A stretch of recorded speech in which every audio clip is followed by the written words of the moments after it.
Sooraj പാലക്കാരൻ്റെ true TV ഓഫീസിൻ്റെ മുൻപിലാണ്.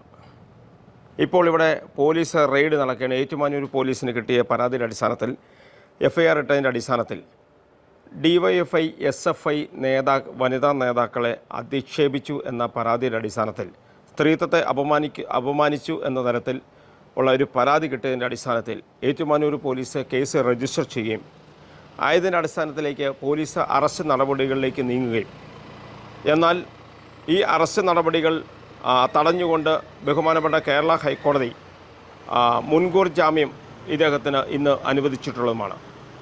ഇതിൻ്റെ അടിസ്ഥാനത്തിൽ ഇദ്ദേഹത്തിൻ്റെ ഓഫീസിലിപ്പോൾ പോലീസ് റെയ്ഡ് നടത്തുകയാണ്. ഇദ്ദേഹം ഇതിനായിട്ട് ഉപയോഗിച്ചിരിക്കുന്ന ഡിവൈസുകളും മറ്റ് ഉപകരണങ്ങളുമെല്ലാം ഏറ്റുമാനൂർ പോലീസ് കസ്റ്റഡിയിലെടുത്തിട്ടുണ്ട്. വിശദമായ ചോദ്യം ചെയ്യലും അതോടൊപ്പം തന്നെ ഇവിടെ നിന്നുള്ള എല്ലാ കമ്പ്യൂട്ടറുകളും അടക്കം ഏറ്റുമാനൂർ പോലീസ് പിടിച്ചെടുത്തതായിട്ടാണ് ലഭിച്ചിരിക്കുന്ന വിവരം. എന്തായാലും ട്രൂ TVയിലൂടെ ഇദ്ദേഹം നടത്തുന്ന സഭ്യതരമായ പദങ്ങളും സഭ്യതരമല്ലാത്ത വാക്കുകളും ഒക്കെ പൊതുസമൂഹത്തിൽ സൃഷ്ടിക്കുന്ന ചില അരക്ഷിതാവസ്ഥകളാണ് ഇന്ന് ചോദ്യം ചെയ്യപ്പെടുന്നത്. എന്തായാലും ഇത്തരത്തിലുള്ള മാധ്യമങ്ങളിലൂടെയുള്ള വാർത്തകൾ പടച്ചുവിടുന്ന ഇത്തരം ആൾക്കാർക്കെതിരെ പോലീസ് കർശനമായ നടപടികൾ കൈക്കൊള്ളും എന്നതിൻ്റെ ഉത്തമ ഉദാഹരണമാണ് ഇന്ന് ട്രൂ TV MD ആയിട്ടുള്ള ചീഫ് എഡിറ്ററായിട്ടുള്ള സൂരജ് പാലക്കാരനെതിരെയുള്ള നടപടി. കേന്ദ്ര നിയമങ്ങളുടെ ശക്തമായ പിൻബലത്തിലാണ് കേരള പോലീസ് സമൂഹ മാധ്യമങ്ങൾക്കെതിരെ ശക്തമായ നടപടികൾ എടുക്കുക.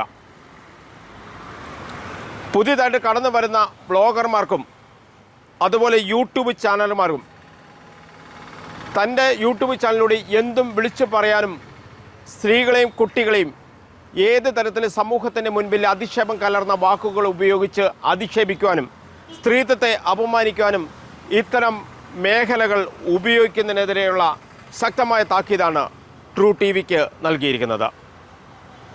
കൂടാതെ കേരളത്തിലെ ഒരു പ്രമുഖ വ്യവസായിയെ അധിക്ഷേപിച്ചതുമായിട്ട് ബന്ധപ്പെട്ട് അദ്ദേഹത്തിനെതിരെ അപകീർത്തിപരമായ രീതിയിൽ പരാമർശങ്ങൾ നടത്തിയതുമായിട്ട് ബന്ധപ്പെട്ട് സൂരജ് പാലക്കാരനെതിരെ കോഴിക്കോട് പോലീസും നിലവിൽ FIR ഇട്ടിട്ടുണ്ട്.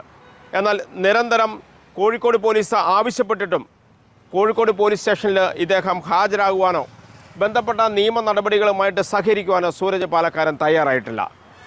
എന്തായാലും മുൻകൂർ ജാമ്യം ഹൈക്കോടതിയിൽ നിന്ന് ലഭിച്ചതിൻ്റെ അടിസ്ഥാനത്തിലും ഇനി ഇദ്ദേഹത്തെ കോഴിക്കോട് പോലീസിന് കൈമാറുമോ എന്നാണ് ഇനി അറിയാനുള്ളത്.